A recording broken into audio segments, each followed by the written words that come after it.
Assalamualaikum warahmatullahi wabarakatuh. Mahasiswa, pada pertemuan kali ini saya akan membahas mengenai tugas, ya, tugas yang diberikan kepada Anda mengenai beberapa istilah yang berkaitan dengan penilaian. Pada tugas ditanyakan mengenai apa itu penilaian tradisional dan apa itu penilaian alternatif. Baik, penilaian tradisional sejatinya adalah penilaian yang berbasis tes. Jadi paper based test itu adalah penilaian tradisional. Jadi segala bentuk penilaian yang berbasis tes berbentuk soal begitu ya, soal pilihan ganda, uraian atau apapun itu begitu ya, yang tujuannya itu adalah penilaian akhir yang sifatnya manipulatif, yang sangat praktis begitu ya, dan mengejar efisiensi waktu, itu adalah penilaian tradisional. Jadi bentuk-bentuk ujian-ujian yang menggunakan bentuk tes adalah bagian dari penilaian yang disebut dengan penilaian tradisional. Kemudian ada bandingan yang kedua. Karena pada saat ini begitu ya, tidak semua bentuk atau capaian pembelajaran itu bisa dilihat berdasarkan tes saja. Oleh karena itu perlu diupayakan suatu bentuk penilaian yang sifatnya tidak hanya berbasis tes, tetapi juga berbasis yang lain. Oleh karena itu ada yang disebut dengan penilaian alternatif. Nah, penilaian alternatif ini adalah penilaian berbasis non-tes. Ya, penilaian berbasis non-tes yaitu berupa penilaian yang bisa jadi berlangsung selama proses pembelajaran, begitu ya. Kemudian yang otomatis begitu ya, berkebalikan dengan penilaian tradisional yang sifatnya objektif. Jika penilaian alternatif maka bersifat subjektif. Ya, tentu tidak sepraktis penilaian berbasis tes begitu ya, tetapi penilaian ini tidak praktis. Mengapa? Karena menuntut detail, menuntut kerincian, menuntut kepekaan gitu ya guru di dalam melakukan penilaian ataupun penilaian yang melibatkan siswa dalam melakukan penilaian.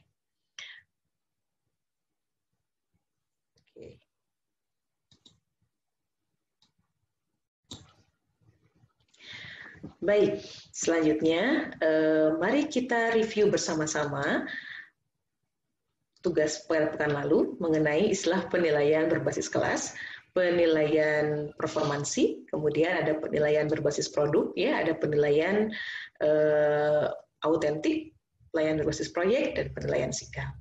Baik, penilaian berbasis kelas, begitu ya, adalah penilaian yang dilakukan selama pembelajaran di kelas.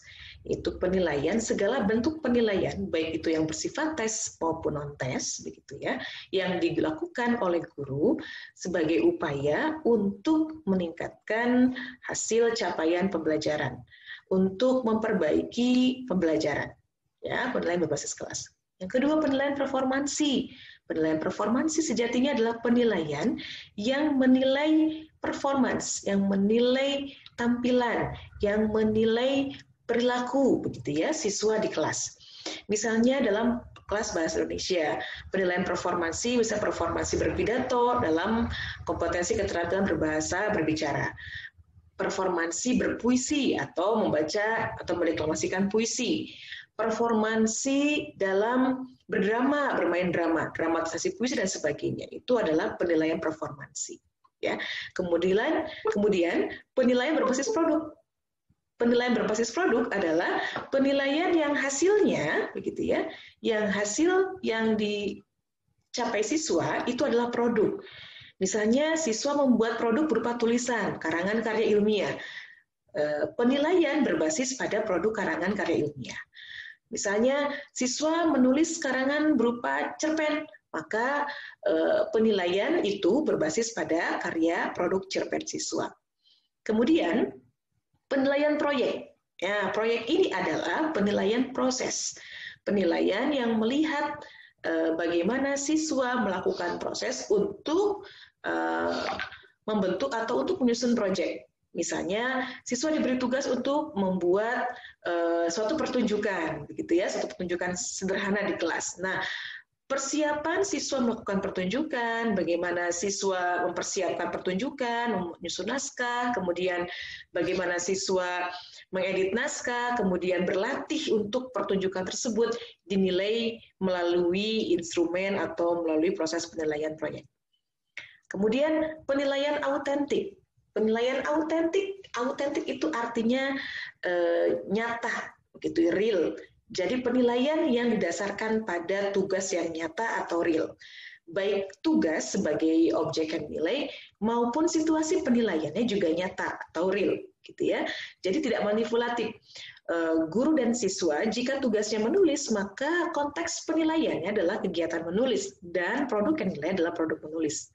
Dari sini kita bisa langsung menentukan ya bahwa penilaian performansi, penilaian berbasis produk, dan penilaian proses adalah penilaian autentik.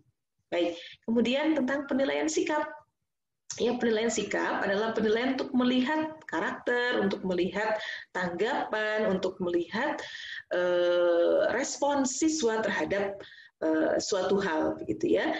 Pada kurikulum 2013, penilaian sikap digunakan guru untuk mengukur ketercapaian siswa atau kualitas sikap dan karakter siswa di kelas. Nah, misalnya menilai sikap kejujuran, menilai sikap dalam berperilaku di kelas, begitu ya, sikap keadilan dan sebagainya. Ya. Jika kita lihat, begitu ya, ternyata istilah-istilah penilaian ini adalah istilah-istilah penilaian yang tidak hanya begitu ya menilai dari sisi kognitif, tetapi bisa jadi nanti ada aspek afektif dan psikomotorik siswa yang akan terlibat dalam penilaian. Baik, selanjutnya kita akan simpulkan beberapa kaitan antara istilah-istilah tadi, yaitu antara istilah penilaian berbasis kelas, istilah penilaian performansi, istilah penilaian berbasis produk, berbasis proyek, autentik, begitu ya. Juga muncul begitu ya beberapa istilah, yaitu penilaian sebaya, penilaian diri, penilaian portofolio, begitu ya. Apa itu? Begitu ya. Mari kita lihat. Baik. Saya mengambil dari rujukan Frey, Smith, and Allen, begitu ya. Mereka bertiga membuat dalam sebuah jurnal, begitu ya, bahwa penilaian berbasis kelas adalah rumah besar, begitu ya, yang melingkupi seluruh jenis penilaian yang dilakukan di kelas. Sebagaimana tadi yang saya sampaikan, semua jenis penilaian yang berbasis proses, yang baik bersifat penilaian tes ataupun non-tes, gitu ya, yang dilakukan di kelas bertujuan untuk melihat atau mereview, mengevaluasi kualitas pembelajaran, maka itu adalah penilaian berbasis kelas. Penilaian berbasis kelas itu di dalamnya adalah penilaian autentik. Jadi seluruh penilaian autentik itu pasti penilaian yang berbasis kelas, gitu ya. Kemudian di dalam penilaian autentik ada penilaian performansi, penilaian produk, ada juga penilaian proyek. Salah satu bagian dari penilaian berbasis kelas itu adalah penilaian formatif yang juga jika itu didasarkan pada tugas real siswa, maka itu adalah penilaian autentik. Dan jika penilaian autentik ini ditinjau dari sudut pandang penilai, maka jika melibatkan sebaya, maka disebut penilaian sebaya. Siswa menilai teman sebayanya dalam penilaian proyek, performansi, atau produk, maka disebut penilaian sebaya.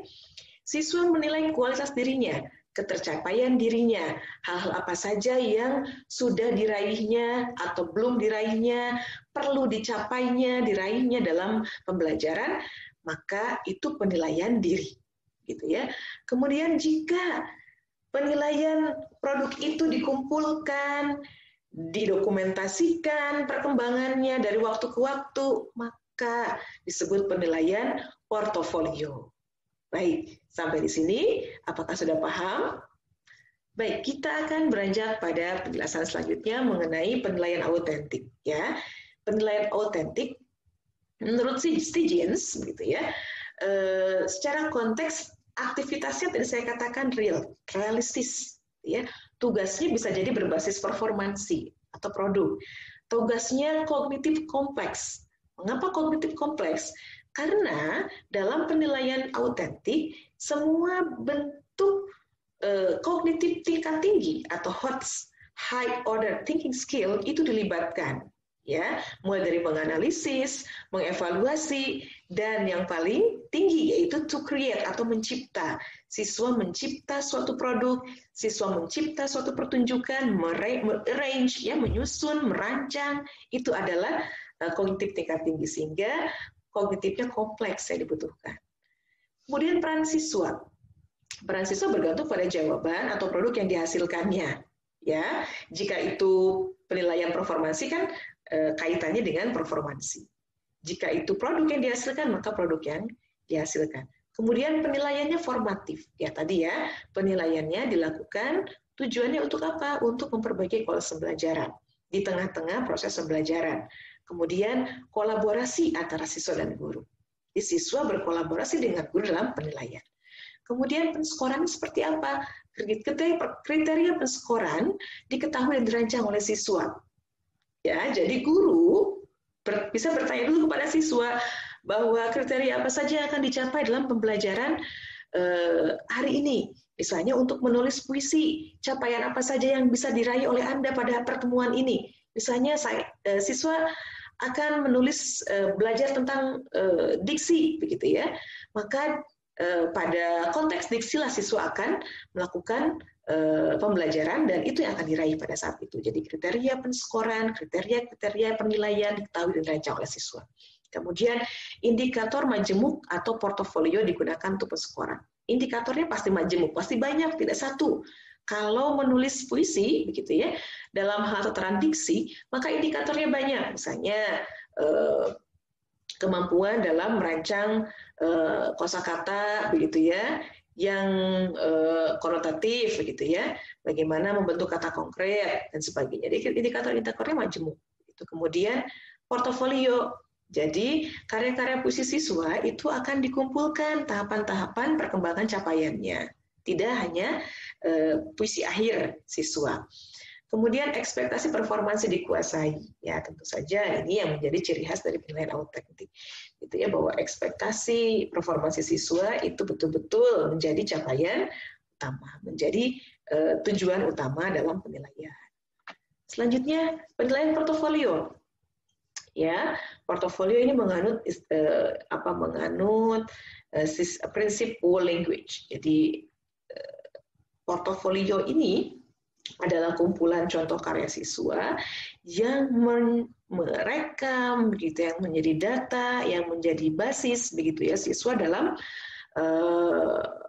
perkembangan capaiannya. Ya. Sehingga portofolio ini, begitu ya, sangat cocok, sangat tepat untuk menjadi refleksi, untuk menjadi data yang beriringan dengan penilaian diri. Ya. Kemudian portofolio juga harus memiliki standar kriteria yang jelas. Ya, tidak semua produk atau capaian per pertemuan per karya siswa itu dikumpulkan, tetapi guru perlu membuat kriteria-kriteria tertentu agar hanya portofolio tertentu saja yang dikumpulkan. Ini juga menjadi penting dalam penilaian portofolio. Kemudian penilaian diri. Ya, penilaian diri sebetulnya adalah root dari assessment as learning. Jadi ada istilah ini ya, ada istilah assessment as learning, assessment of learning, dan assessment for learning yang sudah saya sampaikan pada podcast ya. Silahkan simak pada podcast. Terus assessment as learning, mengapa begitu ya? Karena assessment as learning itu yang menjadi penggerak, penilai, motivasi untuk belajar adalah diri siswa sendiri, begitu ya. Kegiatan penilaian diri ini harus berhati-hati, itu berkesinambungan, ya. Bukan berarti guru tidak melakukan monitor, tetapi ada monitor. Tetapi monitor yang paling penting dalam penilaian diri itu adalah monitor diri siswa, evaluasi diri siswa, identifikasi diri siswa, implementasi hasil koreksi terhadap kebutuhan siswa. Kemudian penerapannya bertahap pada siswa, guru, kemudian guru membantu siswa dalam mencapai tahapan-tahapan berdiri. Bagaimana tahapannya? Ini dia tahapan penilaian diri ya. Jadi penilaian diri itu tidak begitu saja siswa melakukan penilaian diri dan tanpa dalam bimbingan guru. Jadi penilaian diri itu ada beberapa jenjangnya. Ada jenjang pemula, menengah, dan penuh ya. Ada tahapan-tahapannya. Misalnya pada tahapan 1 pada jenjang pemula. Misalnya pada kriteria implementasi membangun kriteria. pada tahapan pemula baru diajak, gitu, baru belajar menilai diri siswa itu, kriteria diberikan pada siswa. Jadi artinya guru memberikan kriteria kepada siswa untuk melihat reaksi mereka, apakah mereka mau mengikuti kriteria tersebut atau tidak.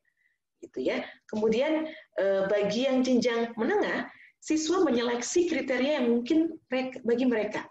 Siswa melakukan seleksi. Kalau yang pemula tadi, siswa diberi kriteria. Kalau yang menengah, siswa menyeleksi kriterianya. Kalau yang penuh, siswa membangun kriteria sendiri yang ingin dicapainya dalam pembelajaran. Ini luar biasa. Tahapan kedua, misalnya, mengajarkan siswa bagaimana mengaplikasikan kriteria. Guru memberikan contoh aplikasi kriteria kepada siswa. Bagaimana cara mengaplikasikan? Misalnya kriterianya siswa ingin mampu mengapresiasi cerpen, begitu ya. Ada tahapan-tahapan yang diberikan oleh guru. Nah, pada tahapan kedua, guru mencontohkan bagaimana aplikasi kriteria kepada siswanya.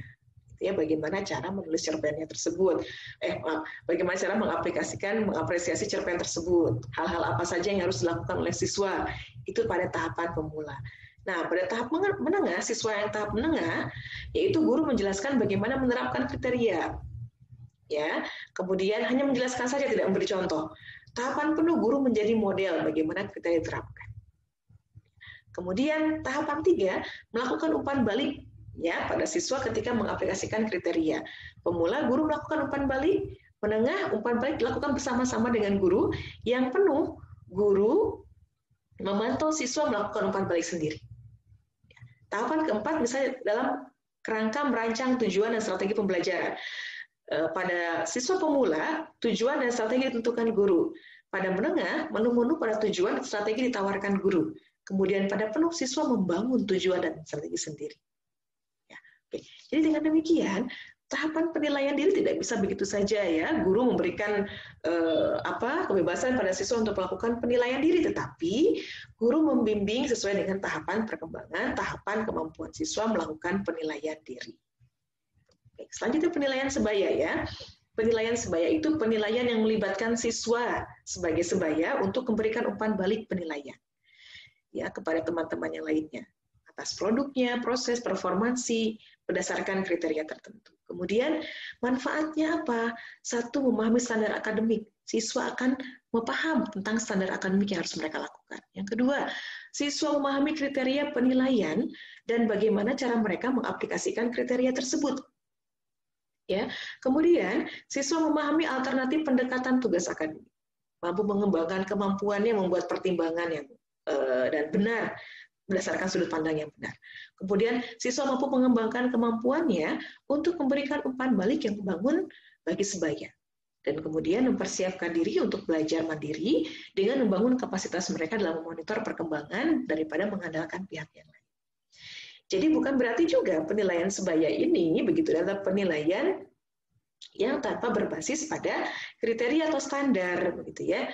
Ada standar kriteria penilaian yang tetap digunakan oleh guru, gitu ya, dipandu oleh guru, tetapi siswa dalam hal ini terlibat dalam merancang standar, dalam mengembangkan standar, dan dalam memberikan umpan balik, gitu ya, atas capaian diraih oleh teman sebayanya. Baik. Itu saja pertemuan kita pada pagi hari ini, pada hari ini ya. Baik, terima kasih. Assalamualaikum warahmatullahi wabarakatuh.